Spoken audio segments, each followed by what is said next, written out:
আমি হঠাৎ আপনাকে তুমি কি করে বলবো, তাই তো? সেই তো, হঠাৎ তুমি কি করেই বা বলা যায়। কালকে আমি আর আমার মা তোমাদের অনুজ চ্যাটার্জির বাড়ি গিয়েছিলাম। ও আচ্ছা। না, ও আচ্ছা না, তোমার ব্যাপারেই একটা কথা বলতে গিয়েছিলাম। আমার ব্যাপারে? হ্যাঁ, তোমারই ব্যাপারে। আমরা যতটুকু খোঁজ খবর নিয়ে জেনেছি, ওই পরিবারের লোকজনই তোমার অভিভাবক। ভুল জেনেছেন। ও হ্যাঁ, আমারও তাই মনে হয়েছিল যে ওনারা কেউ তোমার অভিভাবক নন, তুমি নিজেই তোমার নিজের অভিভাবক। ওরা আমার কেউই হন না।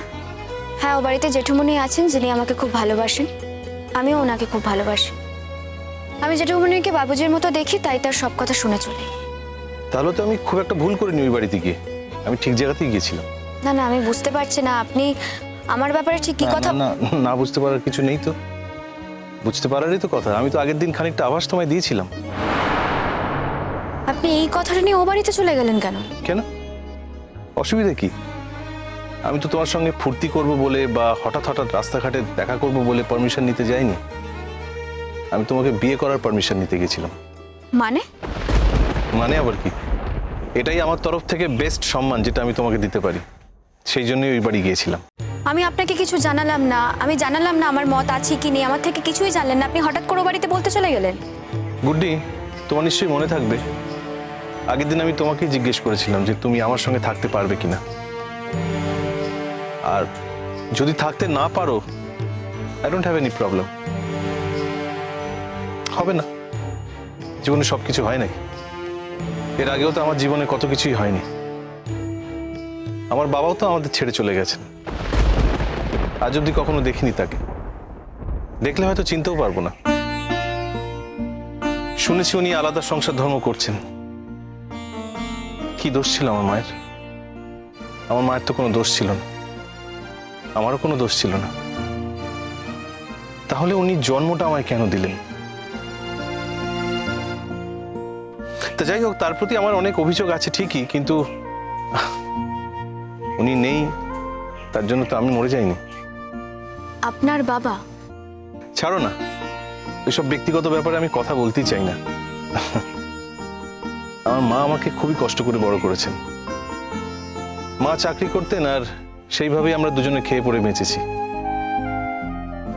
তবে কোনো না কোনো দিন হয়তো আমার বাবার সঙ্গে দেখা হবে আমার, এটা আমি ডিজায়ার করি। এই দেখা হওয়াটা খুব প্রয়োজন, আর এই দেখা হওয়াটা এই জন্যই খুব কাম্য কারণ আমি ওনার কাছে উত্তর জানতে চাইব। কেন উনি আমাকে আর আমার মাকে এইভাবে ফেলে চলে গেছিলেন একদিন? কি অপরাধ ছিল আমার মায়ের? যদি অপরাধই করেছিল আমার মা, তাহলে আমার মাকে উনি বিয়ে করেছিলেন কেন? আর কেনই বা আমায় জন্ম দিয়েছিলেন? দেখ, এই কথাগুলো তোমার জন্য নয়, তোমাকে বলার কথাও নয়। আপনার জীবনে এত লড়াই, এত কষ্ট? প্লিজ আমাকে কম্প্যাশন দেখিও না। আমি সব সহ্য করতে পারি, কিন্তু দয়াটা আমি সহ্য করতে পারি না। আমার জীবনে অ্যাকচুয়ালি কোনো কষ্ট নেই, এগুলো এক একটা ঘটনা। এই ঘটনাগুলো এক একটা প্রশ্নের জন্ম দিয়েছে, ব্যাস এইটুকুই। আর সেই প্রশ্নের উত্তর পাওয়ার জন্য আমি অপেক্ষা করে আছি, আর কিছুই না। আমার কাছে এটাও পরিষ্কার নয়, আমি আমার জীবনে যাকে সবচেয়ে বেশি ভালোবেসেছিলাম, বিশ্বাস করেছিলাম, সেও কি একই রকম ভালোবেসেছিল আমায়, বিশ্বাস করেছিল? সে কেন আমাকে ছেড়ে অন্য সম্পর্কে ঢুকে গেল? তাকে এই জন্য যে একদিন আমার বাবা আমার মাকে আর আমাকে ছেড়ে চলে গেছিল বলে? নাকি আমাকেই তার একটা সময় অযোগ্য মনে হতে লাগলো? তাহলে একদিন যাকে যোগ্য বলে সে মনে করেছিল, তাকে কেন হঠাৎ করে অযোগ্য মনে হতে শুরু করলো? এই প্রশ্নের উত্তরটাও তো আমার জানার দরকার। আর এখন যেমন জানার দরকার যে তুমি আমার জীবনে আসতে চাও কিনা। আগের দিন যখন তোমাকে সরাসরি এই প্রশ্নটা করেছিলাম, তুমি এড়িয়ে গেছিলে। তাই আজ আরেকবার প্রশ্নটা করছি, তোমার উত্তর জানার জন্য। আমি আর কোনো প্রশ্ন ফেলে রাখতে চাই না অমীমাংসিতভাবে। যদি জেনে যাই তোমার পক্ষে এটা সম্ভব নয়, তাহলে আমি নিজেকে উইথড্র করে নেব, আর তোমাকে ডিস্টার্বই করব না। আর যতক্ষণ তুমি আমার প্রশ্নের উত্তর দেবে না, ততক্ষণ আমার মনে হবে সম্ভাবনা আছে। আর ততবার আমি ছুটে আসবো তোমার কাছে আমার সেই প্রশ্নের উত্তর জানতে। গুড্ডি, সেটা যদি কাম্য না হয় তাহলে তুমি আমাকে এখনই জানিয়ে দিতে পারো। অনেক প্রশ্নেরই সোজা হ্যাঁ বা নাই উত্তর দেওয়া যায় না। কেন যায় না?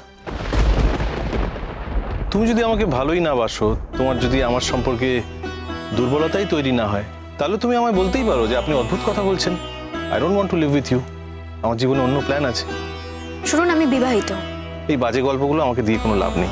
আমি আপনাকে আগেও বলেছি, আবারও বলছি, কাগজে কলমের বিচ্ছেদটা আমি মানিও নি, মানবো না। এই সব কিছু জানার পরেও যদি কেউ আমাকে বিয়ে করতে রাজি হয়, তাহলে আমি তাকে এই কথাটাই বলবো, হ্যাঁ এটা একদম ঠিক, আমার জীবনে একটা বিয়ের আবরণ দরকার আছে, তবে সেটা শুধুমাত্র অনুজ চ্যাটার্জিকে ভালো রাখার জন্য। অনুজ স্যার যাতে ভালো থাকেন সেই জন্য আমি বিয়েটা করব। আর কেউ যদি এই শর্তে রাজি হয় তাহলে আমার বিয়ে হবে। অনুজ স্যারকে এই পৃথিবীতে তুমি সব থেকে বেশি ভালোবাসো, এর থেকে বড় সত্যি আর কিছু হয় না। কিন্তু সেই ভালোবাসার মানে তো এই নয় যে অনুজ স্যারকে ভালোবাসো বলে তুমি আরেকজনকে অপমান করতে পারো। আমি তো কাউকে অপমান করিনি, আমি যেচে কারোর কাছে বিয়ের প্রস্তাব নিয়ে যাইনি। কেউ যদি আমাকে বিয়ে করতে চায় তাহলে তাকে আমি এই কথাটাই বলবো, আমি তাকে কোনোদিনও কিছু দিতে পারবো না। সে যদি বাইরের এই খোলসটা নিয়ে শান্তিতে থাকতে চায় তাহলে থাকতে পারে। বাইরের খোলস বলতে? বাইরে সবাই জানবে আমরা বিবাহিত, কিন্তু আমরা জানবো আমরা বিবাহিত না। সবটাই লোক দেখানো একটা আইওয়াস। এই আইওয়াস থেকে অনুজ চ্যাটার্জি ভালো থাকবে, শিরিন দিদির সঙ্গে মন দিয়ে সংসার করবে, ওটাই আমার লাভ। অর্থাৎ অনুজ চ্যাটার্জির জন্য আরো একজনকে স্যাক্রিফাইস করতে হবে? আমি তো কাউকে স্যাক্রিফাইস করতে বলছি না, কাউকে জোরও করবো না। কেউ যদি নিজে থেকে এই স্যাক্রিফাইসটা করতে চায় তাহলে করতে পারে, তবে আমার কাছে বিয়ের প্রস্তাব এলে আমি তাকে এই কথাটাই বলবো, আর কিচ্ছু নয়। ওকে, তাই যদি হয় তাহলেও আমি রাজি। কেন বলুন তো? আপনার জীবনে তো অন্য অনেক মেয়ে আসতে পারে, আপনি সবকিছু জানার পরও এরকম একটা অসম্পূর্ণ সম্পর্ক ক্যারি করবেন কেন? যে মানুষটা আপনাকে কোনোদিনও ভালোই বাসতে পারবে না, এই সত্যিটা জানার পরেও আপনি সেই সম্পর্কের মধ্যে ঢুকতে চাইছেন কেন, তার উত্তর দিন। কারণ দুটো। প্রথমত, অনেকদিন পর কোনো মেয়েকে দেখে আমার মনে হয়েছে যে সব মেয়েরাই একরকম নয়। অনেকদিন পর কোনো মেয়েকে দেখে মনে হয়েছে তার সঙ্গে জঙ্গলের রাস্তা ধরে হাঁটতে আমার খারাপ লাগবে না, তার সঙ্গে পাহাড়ি পথ পার হতে আমার খারাপ লাগবে না, তার সঙ্গে চুপচাপ সরোবরের ধারে বসে সরোবরের দিকে তাকিয়ে থাকতে আমার খারাপ লাগবে না, এমনকি তার সঙ্গে দৈনন্দিন হিসেব নিকেশ করতেও আমার খারাপ লাগবে না। আর দ্বিতীয় কারণটা হলো, আর দ্বিতীয় কারণ, আমার নিজের উপর বিশ্বাস আছে। আমি জানি সত্যি যদি কোনো মেয়ে আমার জীবনে আসে, আমার জীবন থেকে সে বেরোতে পারবে না। সত্যি যদি কেউ আমাকে ভালো না বাসবে বলেও আমার জীবনে আসে, সেও আমাকে ভালোবেসে নত হতে বাধ্য হবে। এই নতি স্বীকার আমি ব্যক্তিটির কাছে নয়, আমার ভালোবাসার কাছে। আপনার বিশ্বাস ভুল। যার যার বিশ্বাস তার তার কাছে। তোমার বিশ্বাস যেমন তোমার কাছে ঠিক, আমার বিশ্বাস তেমন আমার কাছে ঠিক। তোমার বিশ্বাস ভুল তা আমিও যেমন বলতে পারবো না, তেমন আমার বিশ্বাসও যে ভুল সেটা তুমিও বলতে পারবে না। আপনি এখন বাড়ি যান, আমার ক্লাস আছে। আজ আমার প্রশ্নের উত্তর পেতে চাই, হ্যাঁ কিংবা না। আমি তো বললাম। ও, তাহলে তোমার শর্তে যদি আমি রাজি হই তাহলে তুমি আসবে? শর্ত ভাঙলে আমি সেদিনই চলে আসবো, আর কোনোদিনও দেখা হবে না আমাদের। বেশ, ভাঙবো না আমি শর্ত। ভদ্রলোক তো, যা কথা দিই তাই রাখি। কিন্তু বিয়েটা ধুমধাম করেই করতে হবে। আমার বিয়ে ধুমধাম করে হবে? আমার এখানে কি আছে যে আমার বিয়েটা ধুমধাম করে দেবে? তোমার বিয়ে ধুমধাম করে না হোক, আমার বৌভাতটা ধুমধাম করে হোক, আমার বউ বরণ ধুমধাম করে হোক, এটা আমি চাই।